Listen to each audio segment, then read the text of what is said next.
Pop quiz. Why do kids have summers off from school? It's because back in the day, they had to help out on farms, right? This may be the most cited reason, but it doesn't even make sense. Most crops are planted in the spring and harvested in the fall. The real reason for summer break has a lot more to do with these kids than these. However, ever since summer vacation became an entrenched part of American culture, parents, researchers, and policymakers have worried about its effects on kids' academic achievement. But more recent research suggests these concerns are overblown. It turns out that these fancy rich kids might have had the right idea all along. Schools today generally operate on a 180-day calendar. But back in the 19th century, there was tremendous variation in the school calendars nationwide. In rural areas, there pretty much was only a summer and or winter term, and cities tended to run schools year-round. In 1842, New York City's average school year lasted 245 days. Chicago and Buffalo, 240, Philadelphia, 250, and Detroit, 259. These often broke down to 1 quarter per season, followed by a 1-week break.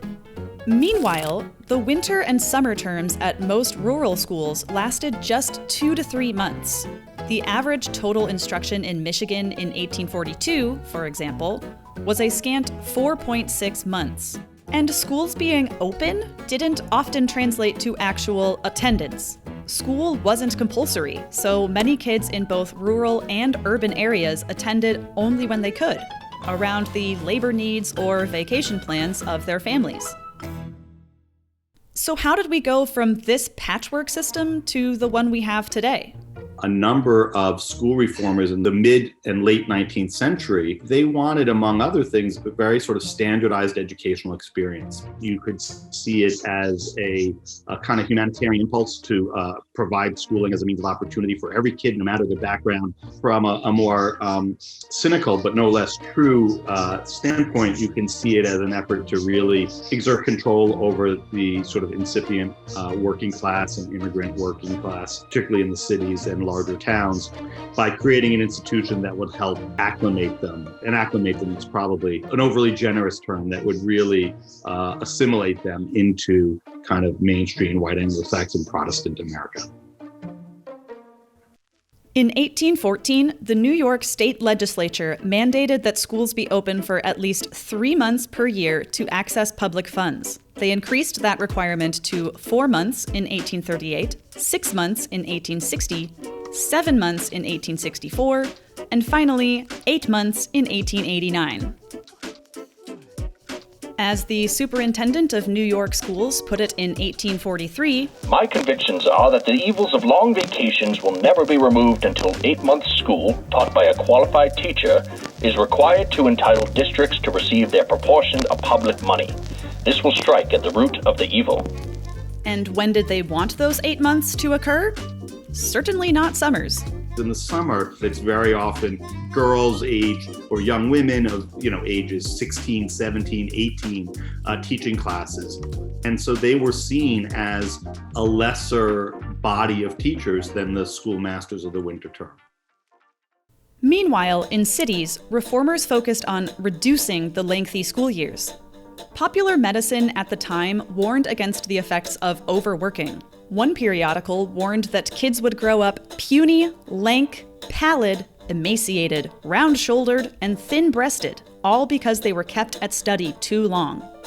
There was this sense that one could actually damage the body, the spirit, the mind through overexertion. And so the summer is the most logical place to cut out of the school year if you're trying to preserve the health of your teachers and students.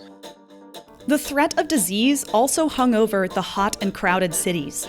2 cholera epidemics forced the closure of all New York schools in 1832 and 1849. So it's unsurprising that the wealthiest city dwellers habitually escaped to the countryside during the hottest months. The rising middle class increasingly adopted this tradition, so school attendance often plummeted from April to July, by up to 30% in 1868. Faced with this reality, reformers chipped away at school calendars. Between 1842 and 1892, school years dropped by 50 to 60 days in many cities. There's no exact date where every state established the 180-day calendar we use today. But certainly by the end of the 19th century, the current structure of the school calendar is evident. So the roots of summer break are many. Popular medical theories, sweltering cities, misogyny, and fervent reformers. But as this book puts it, those reforms were successful precisely because the changes fit with popular desires and traditional practice. In other words, because people liked their vacations. A lengthy summer break quickly became a cherished American tradition. But it wasn't long until researchers grew worried about its effects on kids' academic achievement. In the 1970s and 80s, education researchers began warning of the so-called summer slide. The basic idea is that children lose months of reading and math skill every summer, and that the losses are greater for disadvantaged children. Teachers then have to reteach a lot of what they already taught in the spring. More recent research has called that into question, but at the time, it certainly seemed like a big issue. Schools scrambled for ways to stem these academic losses. One became particularly popular: YearRound School. There's this idea that schools are in session all the time, and the name YearRound School gives that impression. What you typically find is that they have the same 175 to 180 days as traditional calendars, and they just distribute them differently.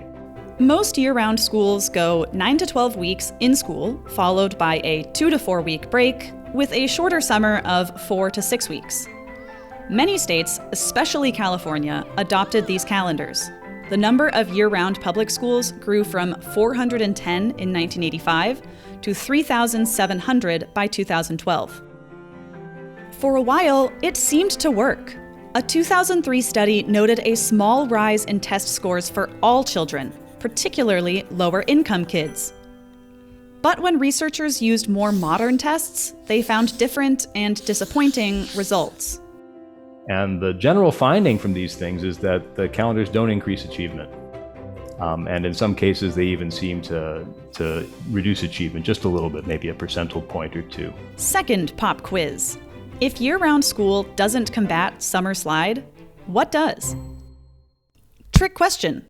It turns out the summer slide may not be a problem after all. The summer slide has gone from something that many of us viewed as being relatively settled to being something that's much more uncertain. And that's happened in the last 5 years. The issue with the summer slide is that data that's been collected since the 1980s doesn't really tell the same story. This isn't to say the American school system is flawless. But when it comes to calendars, it's doing all right. It's even on par with similarly wealthy European counterparts. So if you're looking for ways to improve public education, maybe put aside year-round school. And in the meantime, make like rich 19th century New Yorkers by enjoying your summer. If you liked this video, give it a thumbs up and subscribe so you don't miss out on future videos.